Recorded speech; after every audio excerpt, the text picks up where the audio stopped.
Debut आपका 1 अप्रैल को हुआ था हाँ। पाकिस्तान में, नहीं, इंडिया में हुआ, पाकिस्तान। पाकिस्तान के खिलाफ, माफ कीजिए। तो वो कैसा स्वागत था?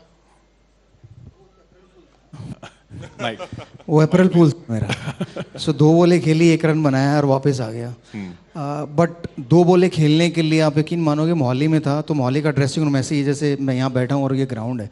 तो उतर के गया तो बाउंड्री लाइन पे शोएब अख्तर था, तो उसने 38 तक मुझे जितनी गालियाँ आती थी उसने दी, छोड़ा वहाँ तक। फिर आगे शाहिद अफरीदी ने टेक ओवर किया, फिर उसने मुझे क्रीज तक छोड़ा गाली देते हुए। सो 2 बॉल खेलने के लिए 20 साल के लड़के ने वो गालियाँ सुनी माँ बहन की, जो उसको आती भी नहीं थी। विरूपा जी, तो डेब्यू तो उतना अच्छा नहीं रहा, बट जब आउट होके आया तो ये था कि यार अब इनके खिलाफ कुछ ऐसा करना ताकि इनकी गालियां बंद हो और फिर मैं इनको गालियां दे सकूं। आपको समझ आ रही थी गालियां?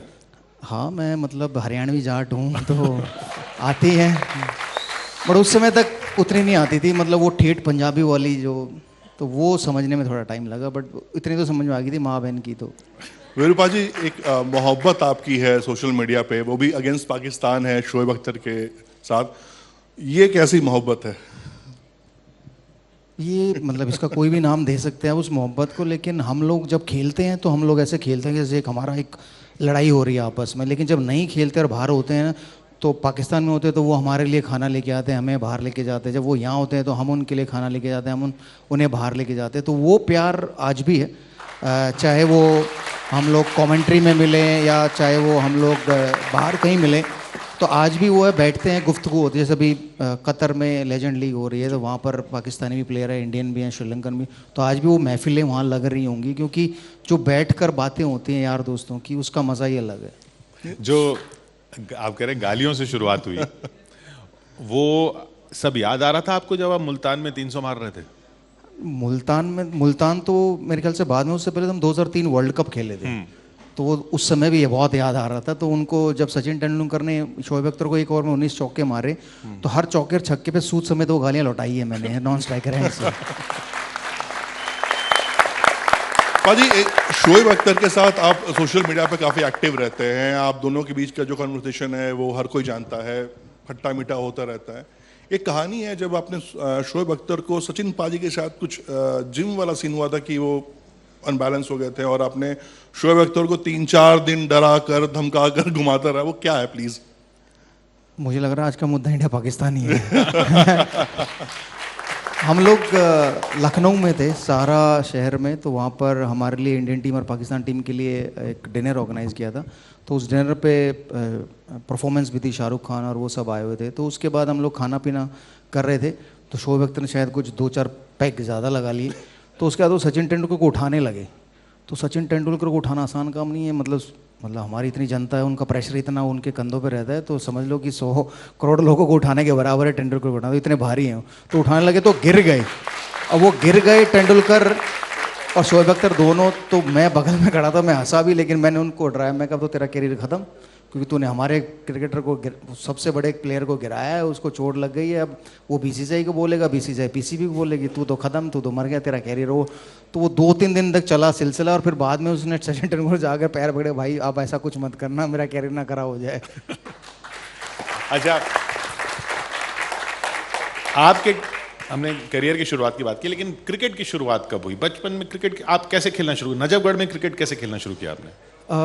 मैं टेनिस बॉल क्रिकेट बहुत खेलता था, तो शाम अच्छा। को 3 बजे से लेकर शाम के 6 बजे। अब तो लेदर बॉल भी ऐसी मारते जैसे टेनिस बॉल है।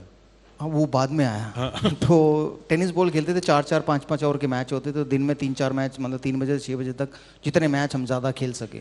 और उनमें 4 ओवर 5 ओवर के मैच में 60 रन 70 रन ऐसे टीम बनाती थी, और चेज़ होते थे, कभी 80 रन भी बन जाते थे। तो वो क्रिकेट खेलने का वो शौक था, मतलब वो नहीं था कि मतलब क्रिकेट खेलना है, आगे प्लेयर बनना है, कि यार ये 4-4 ओवर के मैचेस खेलने हैं और इनमें छक्के चौके मारने हैं। तो हम लोग कैलकुलेट करते थे कि अच्छा 60 रन बनाने, तो कितने छक्के चौके मारने हैं 24 बॉलों में, ताकि हम लोग 60 रन बना सके। तो वो कैलकुलेशन होती थी चौके छक्कों की, ना कि सिंगल लेना है या वो करना है। तो आई थिंक वही आदत इंटरनेशनल क्रिकेट में पड़ गई कि रन बनाने, यार 25 चौके मारो ना, भागना क्यों है, 100 रन बन जाएंगे 25 चौके में। पर टेनिस बॉल से दांत, आप हमने सुना आपका दांत टूट गया था बचपन में, टेनिस बॉल से टूट गया था? नहीं, वो टेनिस बॉल से दांत नहीं टूट सकता।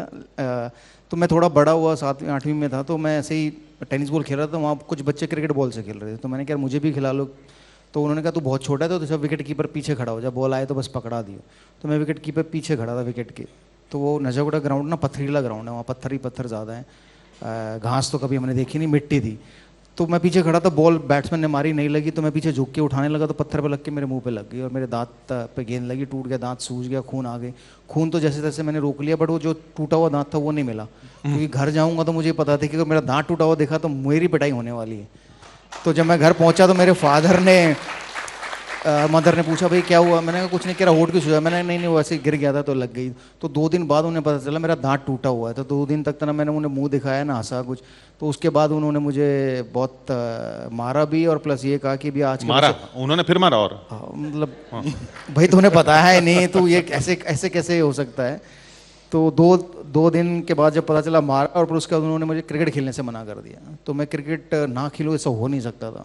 तो मैं अपने घर में ना रोता था, मतलब एक कोने में जाके ना रोने का भी ऐसा है कि आंसू नहीं निकालने, बस इतना ही, एफर्ट भी ना लगे और दुनिया को पता चल जाए, पता चल जाए कि मैं रो रहा हूँ।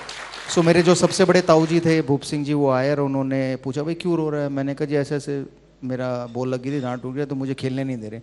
तो उन्होंने मेरे फादर को बोला तू भी तो बहुत खेलता कूदता था, तू भी तो बहुत टूटता फूटता था, तेरे को तो नहीं रोका, तू क्यों रोक रहा। तो फिर उन्होंने परमिशन दिला दी खेलने की, और फिर क्रिकेट खेलते रहे उसके बाद। एंड यू नो किशोर, वीरूपा जी की कहानी बड़ी दिलचस्प है कि गैंगस्टर, नजफगढ़ में पहले तो गैंगस्टर बहुत हुआ करते वीरूपा जी, उनके बीच आपने खेला, वहीं से आपने कॉन्सेप्ट उठाया कि चलो गैंगस्टर तो बंदूक लेके जाता है, मैं बल्ला लेके 22 गज की पट्टी पे आक्रामकता फैलाता हूँ। गैंगस्टर वहाँ से ये सोच तो नहीं आई कि बंदूक से बैट लेके जाऊँ, बट ये है कि हम लोग बच्चे मालूम नहीं था, तो बहुत सारे बच्चे जो हमारे साथ खेलने आते थे बड़े, शाम को हमारे साथ, और अगले दिन पता चलता था कि कोई कांड हो गया और उन कांड में वो बच्चे शामिल थे। या ऐसा भी हुआ है कि अगले दिन वो बच्चों की लाश मिली नाले पर, कि उनकी किसी ने गोली मारकर हत्या कर दी। तो उसके बाद हम थोड़ा डर गए थे कि भी फिर पहले थोड़ा बैकग्राउंड चेक कर लेते, भाई तू कौन है, कहाँ से है, क्या माँ बाप का नाम है, क्या करता है। वरना उससे पहले तो बहुत सारे से लड़के थे जो दिन में हमारे साथ खेलते थे, रात को कांड करते थे, और सुबह पता चला या तो पुलिस पकड़ के ले गई या वो उनकी डेथ होगी। तो वो एक ये था कि हमने वो फिर डिस्टेंस बनाना शुरू किया कि नहीं यार हम लोग को उस तरफ नहीं जाना Najafgarh.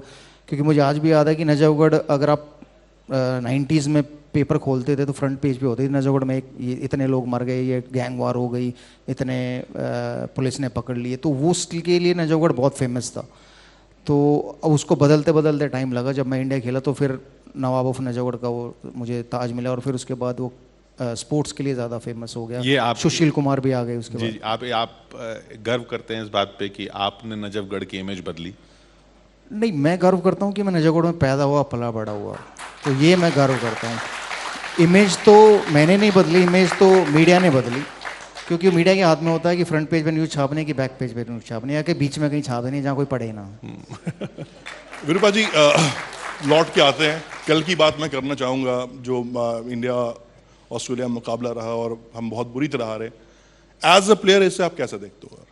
As a parents, as a player, as a player, क्योंकि वर्ल्ड कप आगे हमारे सामने है। देखिए ये हर सीरीज में एक बार ही बैटिंग कोलैप्स ज़रूर होता है हमारा, और वो जायज़ ज़रूर, हमारा नहीं हर टीमों का होता है। तो ये है कि उस बैटिंग कोलैप्स को ना होने दे, उसके लिए क्या कर सकते हैं। क्योंकि हमारे टाइम में भी होता ऐसा नहीं कि हम लोग सारे मैचेस जीते थे, हम लोग हारते थे, बहुत सारे सीरीज़ आ रहे हैं, तो पार्ट ऑफ द गेम है। बट ये है कि क्या गलतियाँ की हमने उसको ना दोहराएं दोबारा, या क्या विकेट बनाई है वो सेम विकेट ना बनाएं दोबारा दूसरे सेंटर पर। बट कभी कभी ये भी प्रॉब्लम हो जाती है कि अगर बीसीसीआई में आपस में एसोसिएशन के साथ कोई खिंचाव है तो उसके चक्कर में इंडियन टीम पिस जाती है, तो वहाँ विकेट ऐसा बनाया जाता है कि यहाँ पर यार इंडियन टीम जीते ही ना, क्योंकि उनकी लड़ाई चल रही होती है बीसीसीआई में। तो वो भी कभी कभी रीज़न हो जाता है। एसोसिएशन टीम को ही हरवा देती है, टीम को हरवाती नहीं, विकेट ऐसा बना देती है कि फिर टीम उस पर कुछ कर नहीं पाती। क्योंकि मैंने तो बहुत देखा अपने कैरियर में, हमारे टाइम में बहुत, हम लोग नागपुर में एक टेस्ट मैच खेले थे, वो ग्रीन टॉप था। मोहाली में एक बार खेले थे, वहाँ पर ग्रीन टॉप था। तो कानपुर में खेले थे एक बार, वहाँ टर्निंग ट्रैक था।